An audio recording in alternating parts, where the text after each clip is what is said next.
ये जो जगह है ये श्री भगवान राधा कृष्ण नाम की ट्रस्ट है और उस ट्रस्ट पे उसकी भी मैं वीडियो दूंगा। आप भी गए होंगे तो देखा होगा कि वहां खुलेआम अंडा बिक रहा है, मुर्गा बिक रहा है, खुलेआम बाहर मीट काटा जा रहा है।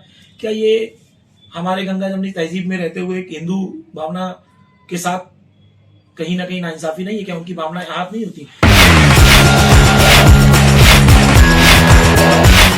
आप देख रहे हैं नेशनल वॉच, खबरों का खजाना। नमस्कार दोस्तों, पिछली 28 जनवरी को राजधानी लखनऊ के हुसैनगंज थाना अंतर्गत उदयगंज में इसी जगह पर पथराव हुआ था। दो पक्षों में विवाद हो गया था, जिसके बाद स्थिति काफी तनावपूर्ण थी और पुलिस ने शांति भंग की आशंका में 5 लोगों को गिरफ्तार किया था। एक पक्ष मोहम्मद नबी का सामने आया, उसने नेशनल वॉच से बातचीत करते हुए उस दिन का घटनाक्रम बताया। अब दूसरा पक्ष यानी कि एडवोकेट अब्दुल्ला सिद्दीकी भी सामने आए हैं और उन्होंने बताया कि उस दिन क्या घटनाक्रम हुआ था। जी, इसी 28 जनवरी को उदयगंज में पथराव की सूचना आई थी। पुलिस ने 5 लोगों को गिरफ्तार किया था। उसके बाद एक पक्ष सामने आया, उसने कहा कि मेरी कब्जेदारी है यहाँ पर और अब्दुल्ला सिद्दीकी यानी आप वहां पर आए थे कब्जा करने के लिए। क्या घटनाक्रम था, आप अपना पक्ष बताइए। मेरा नाम अब्दुल्ला सिद्दीकी है, मैं पेशे से अधिवक्ता हूँ। उनके वीडियो में जैसे कहा जा रहा है कि फर्जी अधिवक्ता, 225583 सीओपी नंबर है मेरा, आराम से चेक कर लीजिए मैं अधिवक्ता हूँ या फर्जी।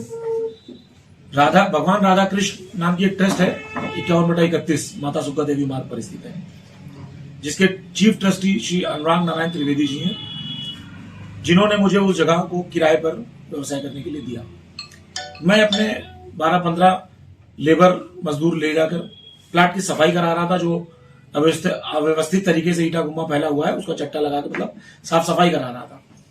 इतनी देर में मोहम्मद रफीक, मैं अभी आपको फोटो और वीडियो भी दिखाऊंगा, मोहम्मद रफीक किस तरह से गालियां दे रहे हैं और किस तरह से अपने परिवार के साथ आने के बाद भी कह रहे हैं कि 50-60 आदमी और 50-60 औरतें और बुला लो, इनका मार के भेजा बाहर कर देंगे, मुंबई से बाकायदा कहते मिल रहे हैं। वो आते हैं, गाली गलौज करते हैं।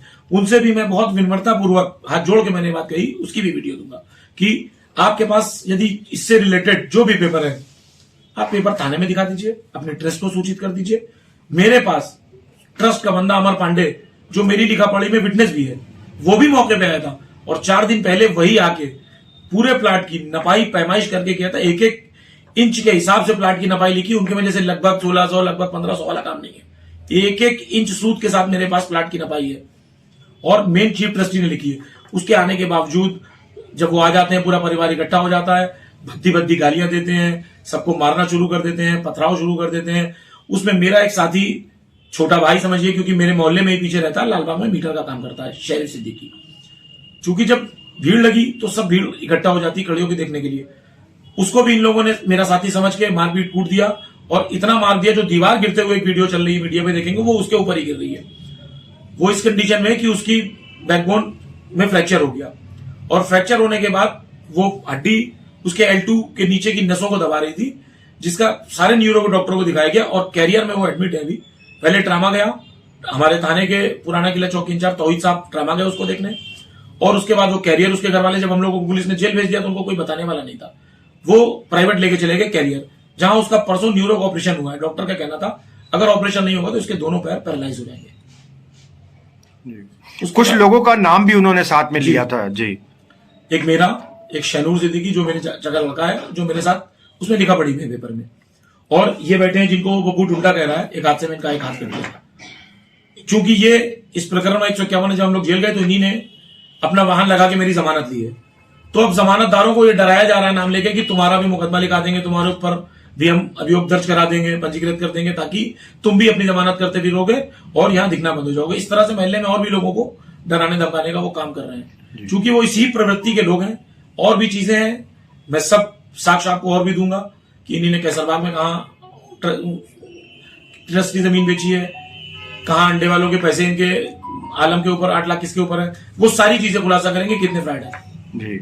उन्होंने कहा कि पुलिस की कार्रवाई से संतुष्ट नहीं है और इन्होंने आकर के हमारा शटर से, कटर मशीन से गेट काटा और कुछ पैसे भी निकाल ले गए, ऐसी भी कुछ बात कही थी। अब उन्हीं ने जैसे बात बताई कि शटर से मैंने उनका शटर काटा, क्या उनके पास कोई भी एक ऐसा प्रमाण है कि उस जगह पे जहां दीवार गिरी वहां आज से लेके आजीवन कभी शटर लगा था? कभी शटर था कि कोई एक प्रमाण दिखाए वहां शटर था? और 28 की घटना के बाद एक दरवाजा लाकर उसको कटी हुई फोटो दिखाते हैं। 31 तारीख को जब आप मीडिया वाले वहां पहुंचते हैं तब। तो कोई भी 3-4 दिन में कोई भी दरवाजा लाके काट के रख देगा। क्या काटने की या तोड़ने की या मेरे द्वारा जैसे उन्होंने कहा मारा गया, पत्थर चला, इसकी एक भी उनके पास कोई प्रमाणित चिन्ह, फोटो, वीडियो कहीं है? कह देना तो बहुत आसान है। मेरे पास सब चीज के प्रमाण है। मैं, आप ऐसे ही रहिए बने, मैं दिखा रहा हूं। ये देखिए रफीक, उनके बेटे, उनके पोते कैसे गुम्बा चला के दीवार खूब गिराएंगे, जिसका आरोप लगाया है।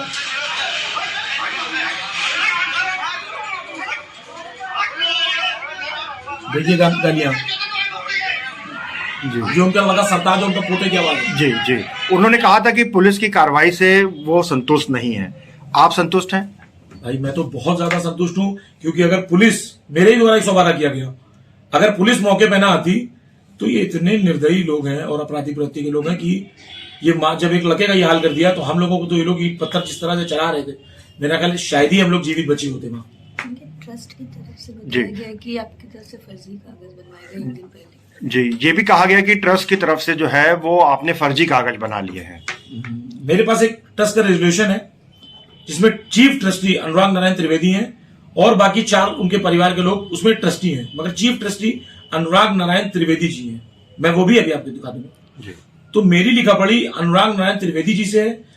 उनका नंबर मैंने पुलिस को भी दे दिया है, उनको भी सूचित कर दिया है। चूंकि वो अभी आने में अक्षम है, उनके पैर में फ्रैक्चर है और थोड़ा उम्र का भी तकाजा है उनके साथ। मैंने नंबर दे दिया, ट्रस्टी से कंफर्म कर लीजिए। ट्रस्टी यहीं रहते हैं लखनऊ? लखनऊ हजरतगंज 11 शाहनजफ रोड, जस्टिस ज्वाला साहेब त्रिवेदी बिल्डिंग जो है, जैसे आप साहू से जाके राइट मुड़ते हैं शाहनजफ के लिए, राइट कॉर्नर से लेके नेक्स्ट कॉर्नर तक पूरी प्रॉपर्टी उन्हीं लोगों की। अब्दुल्ला जी, आप क्या चाहते हैं? आप आगे क्या कार्रवाई हो या क्या अपील है आपकी? हमारी अपील है, पुलिस ने 145 के लिए भेज दिया एसीपी महोदय के, वहां से एडीसीपी न्यायालय चला जाएगा। और मैं यही चाहता हूं पुलिस से जो विवादित जगह है, देखिए चूंकि मैंने भी उस जगह रेंट पे ली है, तो आज नहीं कल मैं वहां जाऊं, विवाद नया पैदा हो, मैं ये नहीं चाहता हूं। क्योंकि मैं न्याय का मानने वाला हूं, मैं चूंकि पेशे से अधिवक्ता हूं, मैं ऐसी कोई चीज नहीं चाहता। मैं चाहता हूं इसको पुलिस 145 में सीज कर दे और ट्रस्ट, जिसको भी ट्रस्ट डिसाइड कर देता है कि ये मेरे ओरिजिनल किराएदार हैं, उसको पुलिस पोजीशन दे देगा, मुझे कोई आपत्ति नहीं है। मगर विवादित जगह को सबसे पहले सील करना चाहिए, इस पे कोई दूसरा विवाद ना खड़ा हो जाए। ये जो जगह है, ये श्री भगवान राधा कृष्ण नाम की ट्रस्ट है और उस ट्रस्ट पे उसकी भी मैं वीडियो दूंगा, आप भी गए होंगे तो देखा होगा कि वहां खुलेआम अंडा बिक रहा है, मुर्गा बिक रहा है, खुलेआम बाहर मीट काटा जा रहा है। क्या ये हमारे गंगा जमनी तहजीब में रहते हुए एक हिंदू भावना के साथ कहीं ना कहीं नाइंसाफी नहीं है? क्या उनकी भावनाएं आहत नहीं होती? छोटे छोटे बच्चे सुबह स्कूल के लिए निकलते हैं, क्या वो जीव हत्या देख के डरते नहीं है? खुलेआम मीट काटा जा रहा है। तो दोस्तों, देखा आपने उदयगंज में जो पथराव हुआ था, उसके बाद अब दूसरा पक्ष भी सामने आ गया है। एडवोकेट अब्दुल्ला सिद्दीकी ने कई सारे वीडियोस दिखाए जिसमें कि उन्होंने अपनी बात रखी आगे कि किस तरीके से उस दिन का घटनाक्रम हुआ था। अब्दुल्ला सिद्दीकी अब चाहते हैं कि कोर्ट फैसला करे, चूंकि मामला न्यायालय के पास है, और तब तक उस प्रॉपर्टी को सीज कर दिया जाए, उस पर कोई एक्टिविटी ना हो, विवाद ना हो। और कायदे की बात तो यही है कि शांति प्रिय व्यवस्था रहनी चाहिए और उसको लेकर के पुलिस प्रशासन को ऐसे कदम उठाने चाहिए जिससे कि शांति भंग होने की या दो पक्षों में विवाद की दोबारा नौबत ना आए। तो ये थे एडवोकेट अब्दुल्ला सिद्दीकी, जिन्होंने अपना पक्ष रखते हुए उस दिन का घटनाक्रम बताया और क्या अपील करी वो भी आपने देखा है।